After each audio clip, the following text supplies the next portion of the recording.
Selamat pagi anak-anak. Hari ini dalam pembelajaran PKN kita akan belajar tentang keberagaman suku budaya dalam masyarakat. Nah, berikut penjelasannya. Apa saja bentuk keragaman sosial budaya di dalam masyarakat? Yang pertama itu adalah keragaman suku bangsa. Seperti yang sudah kamu pelajari di kelas sebelumnya, penduduk Indonesia terdiri atas berbagai suku. Dalam satu pulau ada beberapa suku yang hidup berdampingan. Setiap suku memiliki kebudayaan yang berbeda. Hal ini menunjukkan betapa kayanya budaya Indonesia. Yang kedua adalah keragaman bahasa. Nah, kalian juga sudah tahu juga berbagai macam bahasa daerah yang ada di Indonesia. Sebagai contoh yaitu bahasa Batak, bahasa Manado, bahasa Ambon, bahasa Papua, bahasa Jawa, bahasa Betawi, bahasa apa lagi yang ada di Indonesia? Bisa kalian sebutkan? Nah, itu adalah keragaman bahasa yang ada di Indonesia.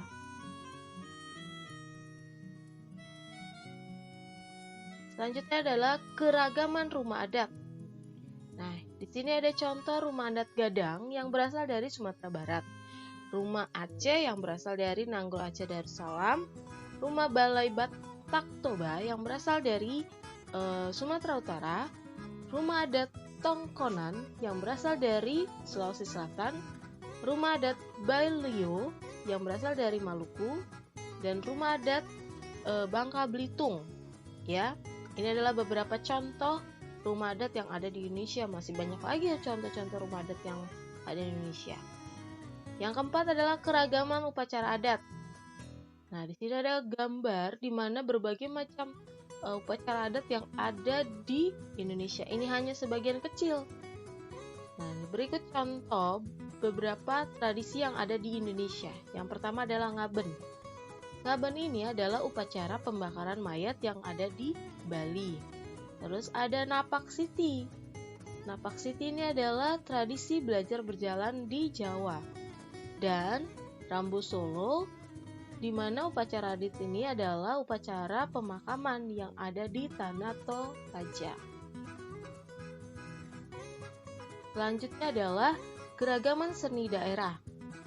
Keragaman seni daerah itu bisa berupa lagu, bisa berupa tarian daerah, bisa berupa seni pertunjukan yang ada di Indonesia. Contohnya di Banten itu ada debus, di DKI Jakarta ada ondel-ondel sama lenong, terus di Jawa Barat wayang golek, ada rudat, ada bajet, ada tarling, ada degung, dan masih banyak yang lainnya.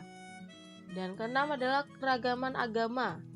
Di Indonesia, agama yang diakui adalah Islam, Kristen, Protestan, Kristen Katolik, Hindu, Buddha, dan Konghucu. Ada 6 agama yang diakui di Indonesia. Nah, itu adalah keragaman agama. Selanjutnya adalah apa yang menyebabkan terjadinya keragaman pada masyarakat Indonesia. Yang pertama adalah perbedaan sejarah dan latar belakang munculnya masing-masing daerah. Kedua, perbedaan lingkungan dan bentang alam di setiap daerah. Ketiga, perbedaan kepercayaan dan adat istiadat atau adat kebiasaan. Keempat, keterikatan setiap suku pada lingkungan tempat tinggalnya. Selanjutnya adalah sikap-sikap yang diperlukan agar keragaman tidak menimbulkan perpecahan. Yang pertama adalah memupuk rasa toleransi yang tinggi antar masyarakat. Kedua adalah menghormati keberagaman dan perbedaan. Ketiga, dibutuhkan rasa kebersamaan. Nah, berikut manfaat keragaman sosial budaya. Yang pertama adalah menarik minat para wisatawan asing dan dalam negeri untuk berkunjung. Kedua adalah mempererat persatuan dan kesatuan bangsa.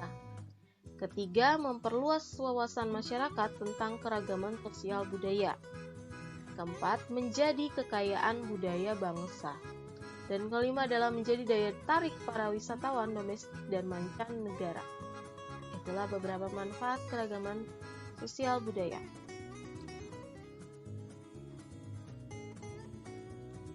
Nah, di sini ada pekerti teladan. Yang pertama adalah beragam hasil kebudayaan Indonesia mengandung nilai-nilai luhur yang dipegang bangsa ini. Setiap tarian tradisional, pakaian adat, lagu daerah, dan upacara adat mengandung makna yang berhubungan dengan nilai-nilai luhur tersebut. Hidup gotong royong, menjaga kesopanan, dan bersyukur adalah contoh nilai yang diwujudkan melalui hasil kebudayaan. Perbedaan budaya seharusnya tidak membuat kita saling menjauh. Keberagaman di Indonesia harus membuat kita lebih giat lagi untuk menjaga persatuan. Dan menghargai dan melestarikan keberagaman budaya Indonesia adalah kewajiban setiap warga negara Indonesia. Nah, setiap keberagaman yang ada di Indonesia ini memiliki nilai luhur yang dipegang oleh bangsa ini. Dan semua tradisi, semua pakaian, semua lagu, semua upacara adat mengandung nilai-nilai yang memang punya nilai yang sangat bermakna, ya. Dan kita harus menjaga setiap keberagaman yang ada di Indonesia sebagai budaya Indonesia, dan kewajiban kita adalah menghargai dan melestarikan kebudayaan yang ada di Indonesia. Nah, sekian penjelasan yang Miss berikan. Semoga kalian bisa memahami tentang artinya keberagaman yang ada di Indonesia. Terima kasih.